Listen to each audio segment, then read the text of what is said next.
नमस्कार, आप देख रहे हैं BR पब्लिक न्यूज़। मैं हूं आपके साथ एक लाख अमर।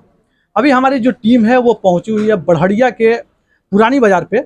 यहाँ पे ये जो शख्स बैठे हैं मन्नू भाई, अभी प्रेजेंट में इंटरमीडिएट का जो एग्जाम हुआ जिसमें ये साइंस इनका मेन सिलेबस था, जिसमें 455 नंबर इन्होंने लेकर के आया है। अभी इनसे हम लोग जुड़ेंगे और बात करेंगे कि आखिर जो ये पढ़ाई कर रहे थे तो इनकी पढ़ाई करने की समय क्या था और मेन जो फोकस था वो किस तरीके से ये पढ़ाई करते थे, ताकि जो भी बंदे हमारे वीडियो को देख रहे हैं उनसे इनसे कुछ सीखने को मिले और कि अगर हमें फ्यूचर में कुछ करना है और बनना है तो इनके जैसे आपको संघर्ष करना पड़ेगा। तो स्वागत है भैया आपका मेरे चैनल पे। धन्यवाद। तो आप जो पढ़ाई कर रहे थे वो कहीं इंस्टीट्यूट से कर रहे थे या किसी कॉलेज से कर रहे थे, कैसे कर रहे थे? ऑनलाइन पढ़ाई कर रहे थे। सिर्फ ऑनलाइन पढ़ाई कर रहे थे। आपके फैमिली को आपके ऊपर बिलीव था कि हमारा बच्चा जो है वो जेन्युइन तरीके से पढ़ाई कर रहा है? जी लगता था।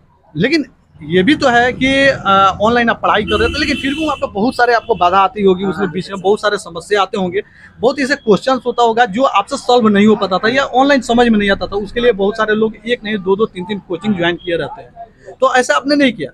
नहीं, सिर्फ घर से ही आप तैयारी कर रहे थे? जी घर से। तो ऐसे पॉसिबल कैसे हो गया कि आप सिर्फ ऑनलाइन पढ़ाई करके आप मैथ इतना हार्ड सिलेबस है, कहीं ना कहीं आप साइंस से हैं तो साइंस भी फिजिक्स जो है, केमिस्ट्री है, बहुत टफ कहीं ना कहीं वो सब्जेक्ट है, बहुत सब्जेक्ट है, बहुत टफ होता है। तो इसको आपको इतने आसानी तरीके से ऑनलाइन वीडियो देख करके, पढ़ाई देख करके और आपको घर पे क्वेश्चंस को सॉल्व करना और फिर आप इंटरमीडिएट में 455 नंबर 3 नंबर रैंक आना, ये कहीं ना कहीं बहुत बड़ी बात है।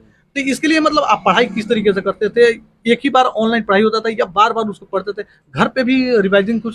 जी, पहले क्लास कर लेते थे, उसके बाद रिवीजन करते थे। रिवीजन घर पे करते थे? घर पे करते थे, क्लास करके ऑनलाइन रिवीजन करते थे। और मतलब आपको कोई पढ़ाने वढ़ाने के लिए और कोई इंस्टीट्यूट वगैरह नहीं? नहीं।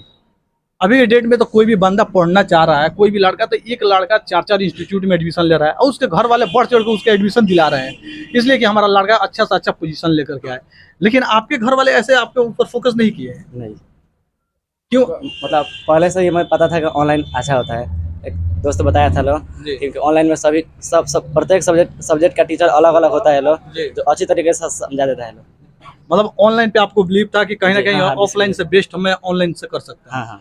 कितने समय आप टाइम देते थे घर पे एजुकेशन में? 8 से 10 घंटा पढ़ते थे। 8 से 10 घंटा पढ़ते थे कंटिन्यू? जी, वही कभी कभी हो जाता है बीच में मतलब होल्ड देना पड़ता था, इसलिए कंटिन्यू वो हम भी समझ जाए, आज जो सामने देख रहा है वो भी समझ जाए कि कंटिन्यू 8 से 10 घंटा पॉसिबल नहीं है। कंटिन्यू नहीं, मतलब ब्रेक लेकर के आप। हाँ चलिए।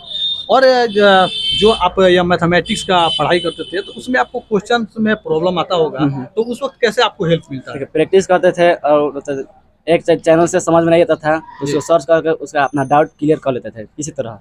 मतलब जो ऑनलाइन आप क्लास करते थे, अगर उससे आपका जो प्रॉब्लम है यानी कि आपको सॉल्व नहीं होता था क्वेश्चन, तो आप मतलब अदर फील्ड पे जाकर के यूट्यूब से अदर चैनल पे जाकर के देख करके उसको सॉल्व करते थे। लेकिन आप क्लास ज्वाइन नहीं किए, ये बहुत अचरज वाली बात है कि अभी देखते होंगे सुबह में शाम में सैकड़ों के तादाद में बच्चे जाते हैं, बच्चियाँ जाती हैं, आती हैं, लेकिन सारे के सारे वो ऑफलाइन पे डिपेंड है।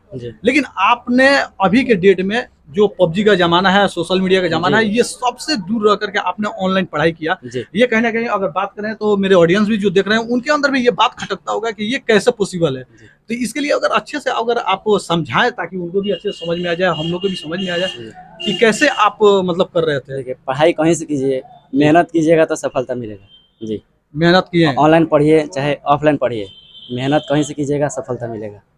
एग्जाम हॉल में गए, आप बैठे, तो जब क्वेश्चन पेपर आपके हाथ में आया तो आपके अंदर थोड़ी सी भी हेजिटेशन आई होगी? सभी लोग आता है, सभी लोगों को भी उससे होता है, डर लगता है सभी लोगों को, लेकिन उसको थोड़ा ऐसे करना पड़ता है। मतलब बाद में धीरे धीरे क्वेश्चन देखते गए, आपको माइंड में आता है कि ये तो हम पढ़े हैं, इसको हम सॉल्व कर सकते हैं। पहला दिन थोड़ा डर लगता है, उसके बाद बहुत कम हो जाता है डर। और जो बच्चे देख रहे हैं जो अभी 10th 12th का एग्जाम देना बाकी है, उन सभी के लिए आप क्या संदेश देंगे? उन सब से यही कहूँगा कि मन लगा कर पढ़े, कंटिन्यूअस पढ़े, कम पढ़े कंटिन्यूअस पढ़े, कम समय पढ़ें लेकिन फोकस करके पढ़ें, अच्छे से पढ़ाई करें, जो भी पढ़ रहे हैं उसको अच्छे से अपना माइंड को जो है कंस्टेंट एकदम फोकस आपका एजुकेशन पे होना चाहिए, बुक पे होना चाहिए। इंस्टाग्राम मतलब एग्जाम का समय डिलीट कर दिए थे। अच्छा, सोशल मीडिया काफी दूर हो गए थे। हाँ। जी। चलिए, तो ये थे भाई मन्नू कुमार, जो बढ़िया प्रखंड के पुरानी बाजार के निवासी हैं। और इंटरमीडिएट में 455 नंबर इन्होंने लेकर के आया है, वो भी साइंस इनका मेन सिलेबस था। कहीं ना कहीं बहुत डिफिकल्ट रहा होगा इनको ये सफ़र तय करने में। तो आप लोग अपना प्रतिक्रिया दीजिएगा कमेंट में। अगर आप भी अगर पढ़ रहे हो तो कहीं ना कहीं इनसे आपको सीखने की ज़रूरत है। आप ऑनलाइन पढ़िए, ऑफलाइन पढ़िए या कॉलेज से पढ़िए, उससे कहीं कोई प्रॉब्लम होने वाला नहीं है। लेकिन आप अपने गार्जियन को 100% देने की कोशिश कीजिए। जैसे इन्होंने दिया है, इनके गार्जियन इनके ऊपर ट्रस्ट किए हैं, भरोसा किए हैं, ऑनलाइन इनको पढ़ने दिए हैं, वैसे भी आप भी अपने गार्जियन के सामने खरा उतरे और जो भी पढ़ाई कर रहे हैं एकदम फोकस के साथ कीजिए। और अगर फेसबुक पे देख रहे हैं तो आप फॉलो कीजिएगा, यूट्यूब पे देख रहे हैं तो सब्सक्राइब कीजिएगा, फेसबुक पे अपने फ्रेंड को शेयर जरूर कर दीजिएगा।